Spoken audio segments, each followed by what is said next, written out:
I think I got it set for like 330 degrees. I wanted something that's more than a picture. The heat press machine on Britney Tucker's kitchen table, it was for personal reasons at first. Then came the professional ones too. So I've got a large company shirt order coming in. People wanting to memorialize a loved one. Grief Britney knows about well. After my brother passed away, I took it the wrong way and I turned to drugs. The addiction caused intervention in 2016 from Georgia Division of Family and Children's Services, or DFACS. Within 2 years, the state had removed all of her kids from her Grayson home, including a newborn daughter. When drugs are the basis of a Georgia child welfare case, a judge can require the parent submit to hair follicle drug screens. Since 2016, DFACS contracted workers showed up to collect specimens to send off to drug testing labs. I didn't get sober for myself. I did it for my kids. She says she was sober with no more relapses by 2019. Just one problem. According to the state subcontracted lab results, multiple times when Britney claims she was sober, she tested positive for methamphetamine. I don't know if there's any words to actually put to describe that. An Atlanta News First investigation uncovered the labs the state subcontracts have a history of false positive allegations. The companies are Avra Health and Expertox. There is so many, what I would say are false positives. Attorney Doris Good represents Britney and advised the mom to start getting tested at independent labs too. What's happening is defects are turning up positive and independent labs are turning up negative. Her attorney, Doris Good, argued in Gwinnett Juvenile Court the hair follicle testing by the two companies can and does result in false positives. The cases where our clients are staying sober is really, it's sad that they're losing their children because of false positives. Britney claims not only was her time with her kids robbed, but her sobriety stolen too. Oh my God. You try to put on a brave face for them. They are positive. Atlanta News First Investigates took Britney's case to a veteran toxicologist. Ted Simon spent more than a decade at the Environmental Protection Agency, or EPA. Based off of your expertise, how reliable are these hair tests? The hair tests are not reliable. Federal guidance outlines disadvantages of hair testing include environmental contamination, adding it's difficult to interpret results. Concerns far from new. Atlanta News First Investigates found several civil suits pending against the two subcontracted labs, alleging similar patterns of false positives. In court filings, the companies deny the allegations. In Michigan, the Child Welfare Agency terminated its contract with Avra Health over the claims. And in Texas, Expertox license revoked after allegations of inaccurate results and misconduct. And here in Georgia, our Atlanta News First investigation uncovered since at least 2018, DFAC's leadership has known about major issues. State records show emails, reviews, and complaints from DFAC's workers. Avra Health allegations: 3 false positives in one case. The testing is not 97 to 99% accurate. False positive, training and cross-contamination. A county juvenile judge saying they will no longer accept the results in their courtroom. Avra Health would not interview but says they've never been informed of a credible concern, adding they stand by their results from their accredited lab. As for Expertox, state records show DFAC's workers had significant concern about validity of future test results. A mom's false positive for meth due to environmental exposure or over-the-counter medicine.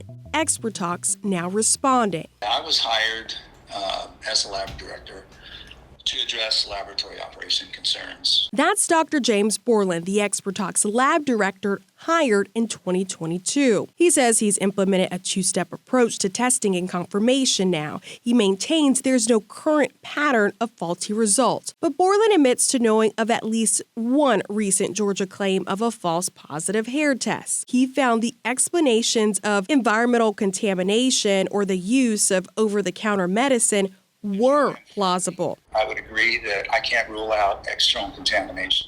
Turns out the company did not run a specialized test in that case. Historically, they haven't run it in other cases either. The test is called DL isomer, and although not required by the state, it could help rule out concerns of false positives because the method can determine legal forms of methamphetamine like nasal spray or an inhaler. But why don't you guys use the test that would help?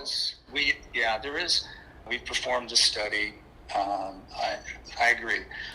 The DL isomer test is what needs to be done. I mean, these are people's kids being taken away. So you're saying the test wasn't being used up front at the labs in Georgia, but you're willing to make sure that test is available at the labs in Georgia now? This had nothing to do. Well, I mean, if we did the test and we didn't do an isomer test, then I'm willing to send it out to get an isomer test done. Borland explains they didn't always have access to the specialized test, but he says now he'll make it a priority across Georgia. It's just difficult to find a lab that can effectively do it. But I mean, there are lives literally on the line, so it's... Yeah, we can do that, and I'll make it my priority. A move Britney Tucker wishes would have come sooner.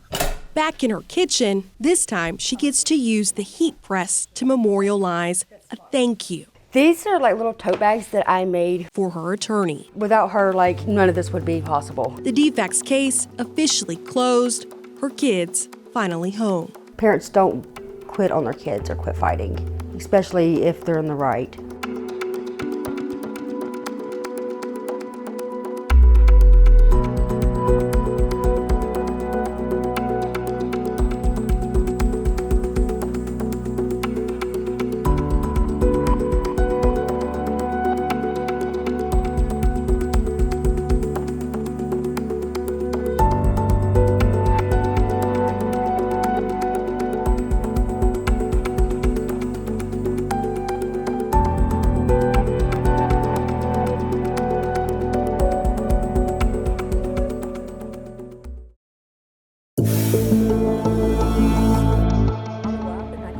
Driana Hefner wants to cut right to the chase. There's no point in hiding these mugshots. She did drugs. It landed her in prison. I needed to get arrested to have that long, clear frame of mind. A Cherokee County mom with an addiction that caused intervention from the Georgia Division of Family and Children's Services, known as DFACS. The state agency placed her 2 kids in foster care October 2021. To get her kids back, Driana agreed to random drug screens. It's going into my 3rd year. Nearly 3 years of sobriety, except her drug tests don't show that. Flabbergasted, honestly, and I was like, how is that even possible? Hair follicle drug test results from DFAC's subcontracted labs show multiple times she tested positive for drugs. Saying that I failed drug screens that I know I haven't used any drugs. After positive drug tests, the state has the right to ask a judge to consider terminating Driana's parental rights. So at the advice of her attorney and even her mom, Driana began getting tested at independent labs too. Ours is negative and theirs is saying positive. State subcontracted labs showing positive for meth, independent labs showing negative. Driana's allegation of false positives is no outlier. Atlanta News First Investigates uncovered credibility issues with 2 of the largest labs subcontracted to do drug screens for DFACS. The labs are Aver Health and Expertox. Lawsuits around the country show a history of false positive allegations. Expertox, DFACS records show their lab did not typically perform a specialized drug test called DL isomer. It would identify legal drugs like medicine versus illicit drugs. Although not required by the state, it could help minimize claims of false positives. And Aver Health? For years, the lab company actually held contracts directly with the state to exclusively do all drug screens for DFACS. That exclusive statewide contract was not renewed again last year. This after records reveal long-standing concerns from caseworkers. A DFACS County director reporting a 2019 case of an alleged false negative, calling it a safety issue for a child, writing, "We rely on drug screen results to be accurate. we received an erroneous negative on the mother. It was a key factor in returning a child to the mother. Avra Health called the results a keying error due to manual entry. Drug tests, which helped decide the fate of families like Driana's. Her 2 kids remain in foster care. Sorry. It's been heartbreaking, really, because not only have my choices affected them and I've had to see what they've gone through, but I've done everything that I've needed to do to fight to get them back, and it's all of my efforts have failed.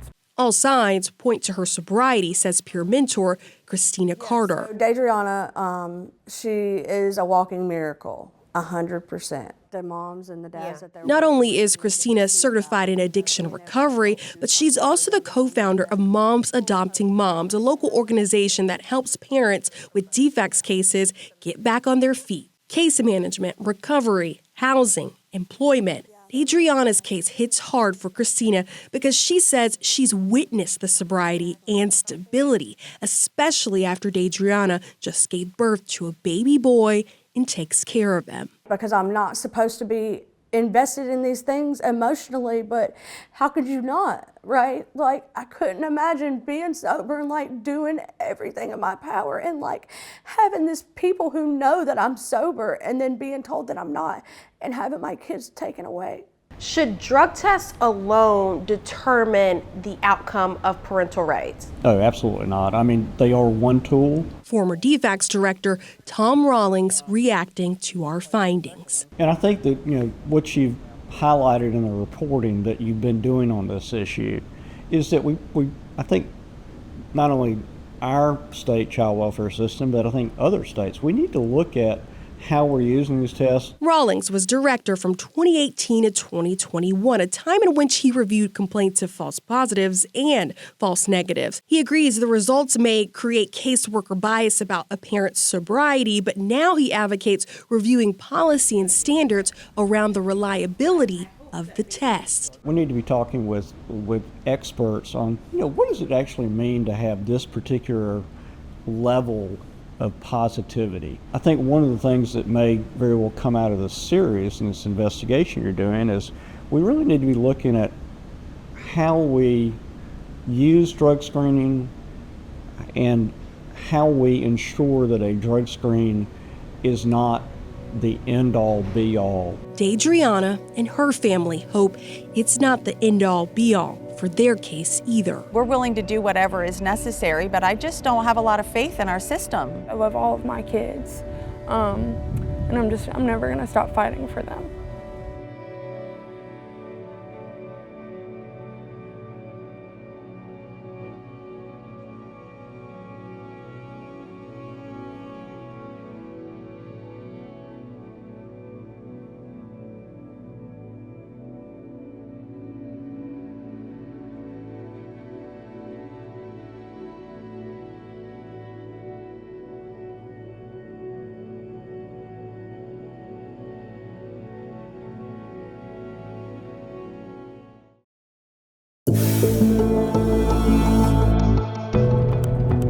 Blessing, I tell you. William Brock just got off his first job. Before heading to his second, he's making a trip to see his daughter. The toddler is not at home. She's in the custody of Georgia Division of Family and Children's Services, DFACS. She's a bright, beautiful young little girl, and she wants to come home. She really doesn't understand what's going on. She asks a lot of questions, but it's hard to explain to a 3-year-old. Hard to explain why they only have 2-hour state supervised visits. Part of your case plan to get her back in your custody is sobriety and random drug screens. Yes, ma'am. And how's that been going? Well, it hadn't been going good. It goes back to William's criminal history. He lost child custody in Floyd County. He was on drugs. He went to prison on drug charges. The 59-year-old admits the past addiction, but says the state conviction turned his life around. The sentence included living in a facility for substance abuse and treatment. Anger management, parenting, criminal addictive thinking. You work on all different kind of things. Upon successful completion of the 9-month program, this summer the state granted William parole. is in compliance with his conditions of parole or probation supervision. He's currently in compliance, as this letter shows. He's passed all Georgia Department of Corrections random drug screens. William's freedom depends on these tests. Meanwhile, his custody case depends on random drug screens too, a separate set done by DFACS Labs. But the problem? All the ones from Department of Corrections are saying you're negative, and the ones from DFACS are saying you're positive. Yes, ma'am. Positive for methamphetamine. And it's unbelievable. These tests are all hair follicle samples taken from his arm. Expertox is contracted to do the tests on behalf of DFACS. The lab was the subject of a previous Atlanta News First investigation. Our reporting found Expertox does not use a specialized test called DL isomer. It distinguishes between legal methamphetamine like medicine versus illicit meth like the street drug. The test could minimize false positives, or at least claims of it. The DL isomer test is what needs to be done. In an October 1st interview, Expertox told Atlanta News First Investigates they would use the method statewide. However, it seems as if the company has not, at least in Williams' case. The lab writing this disclosure statement in his November positive result. The DL isomer test for methamphetamine was not performed. As a result, Expertox Inc. was unable to distinguish between illicit and non-illicit forms of methamphetamine in this sample. Yes, they're still in my sobriety. State policy does not mandate the method. I began there as a judge pro tem. Judge Peggy Walker suggests that's a part of the concern. But it also seems like the state doesn't know to require it. And that's absolutely correct. What is missing in terms of services for our children and families is that quality control measure. The senior judge for juvenile courts of Georgia acknowledges in the past she's made assumptions based on a parent's drug screen results. But Walker now cautions her peers to take more training on the science, just as she has. The 29-year veteran on the bench argues drug screens are not always right. That's where the fundamental fairness comes in. And that's where it becomes our obligation to look at the big picture. She watched our stories questioning the reliability of hair follicle testing and parents getting independent tests at their own expense at the advice of their attorney. And not solely focus on those drug screens, because not everyone has the financial ability to have that testing and to have an attorney who will step up, step in, and challenge those results as dramatically as your story. William challenges his DFACS results, spending $75 out of his own pocket for independent hair follicle tests. So each time DFACS randomly screens him, Go get my own. These independent results show negative for drugs. The father pays to prove his innocence, although he maintains the burden should be on the state to prove accuracy of its own screens, tests that determine the outcome of a family. And it's just heartbreaking, for her to have to go through this. But I'm doing what I'm supposed to do.